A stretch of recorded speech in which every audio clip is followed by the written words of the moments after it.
व्रत की है कहानी सदियों से भी पुरानी है, ज्ञान की ये गंगा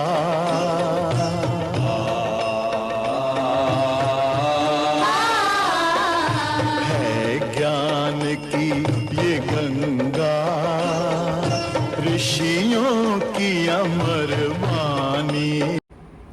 जैसे पति के लिए व्रत रखते हो, व्रत का मतलब क्या होता है जानते हो? व्रत का अर्थ होता है संकल्प। व्रत का मतलब होता है संकल्प। और जो व्रत आप लोग संसार में करते हो उसका अर्थ भी बताएंगे। वैसे व्रत का अर्थ होता है संकल्प, कि हम संकल्प लेते हैं। किसके बारे में व्रत ले रहे हैं? पति के बारे में। पति के बारे में जब पत्नी व्रत लेती है तो क्या व्रत लेती है? वैसे कायदे से लेना ये चाहिए कि हम नित्य प्रति अपने पति की सेवा करेंगे, पति को सत्संग में ले जाएंगे, पति को अच्छे लोगों से मिलाएंगे, पति को अच्छे शास्त्रों से मिलाएंगे, पति के कल्याण के जो भी रास्ते होंगे हम उनके लिए आगे बढ़ेंगे। ध्यान रखना, ठीक है? और अपने पति की स्वस्थता के लिए, उसकी उन्नति के लिए हम जो भी हमारे से बन सकेगा वो हम अच्छा से अच्छा करने का प्रयास करेंगे, ठीक है? और हमेशा पत्नी के प्रति पति के कर्तव्य और पति के प्रति पत्नी के कर्तव्य जो है उन्हें समझना ही व्रत कहलाता है।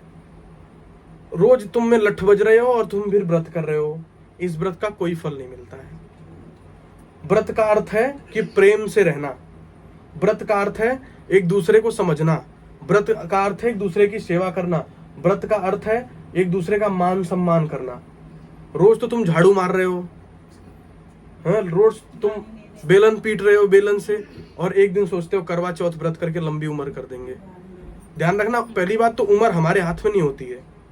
उम्र परमात्मा सबकी निर्धारित करता है कि कौन कितने साल जिएगा। हर साल करवा चौथ करने वाले के पति भी मरते हैं और जो नहीं करती उनके पति भी मरते हैं। मृत्यु सत्य है, मृत्यु होती ही होती है, मृत्यु को कोई नहीं रोकता है। परंतु व्रत का अर्थ होता है संकल्प, कि हम संकल्प लेते हैं कि पूर्ण ईमानदारी, पूर्ण निष्ठा के साथ अपने पति के साथ रहेंगे, उनकी सेवा करेंगे, उनकी बात मानेंगे। किसी भी प्रकार से हम अपने वाणी से, हम अपने शरीर से, हम अपने मन से उनको दुख नहीं देंगे। ये होता है व्रत।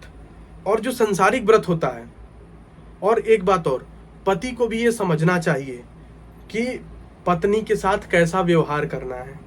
जैसा व्रत पत्नी के लिए बताया गया, ऐसा ही व्रत पति को भी करना चाहिए।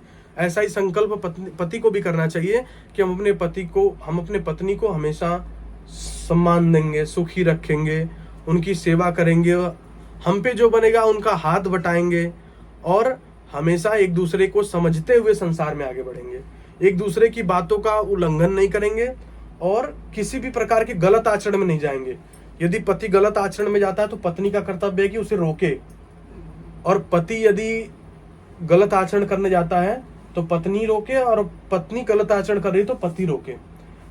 यदि जैसे आपने कहा कि मांस बन रहा है घर में, तो पति को भी ये भली भांति समझना चाहिए कि ये मैं बहुत गलत करने जा रहा हूँ, मांस खिला रहा हूँ, इसमें मेरा सुख तो है, इसमें पति का तो सुख है, लेकिन जिसका मांस खा रहे हैं उससे दुख दे करके हम सुख ले रहे हैं। तो किसी को भी दुख दे के सुख नहीं मिलता है, किसी को भी दुख दे के सुख नहीं मिलता है। ये बात समझते हो ना? हम किसी को दुखी करके सुख ले लेंगे नहीं। क्यों? परमात्मा बैठा हुआ है, वो ऐसा डंडा मारता है कि फिर किसी कोने में भी छुपने की जगह नहीं मिलती है। तो हम किसी को भी दुखी करके सुखी नहीं रह सकते हैं। तो पति को ये भली भांति समझना चाहिए, पत्नी को समझाना चाहिए कि हे स्वामी, इस बात का ध्यान रखिए कि हम किसी को भी दुखी करके सुखी नहीं रह पाएंगे। इसलिए इस मांस मदिरा को मत बनाइए, क्योंकि इस भोजन में किसी का दुख दर्द, किसी की पीड़ा, किसी का शरीर शामिल है। समझे? सात्विक भोजन ग्रहण करते हैं और धर्म पूर्वक संसार में विचरण करते हैं और धर्म पूर्वक रहते हैं। यही पति पत्नी के आपसी कर्तव्य होते हैं।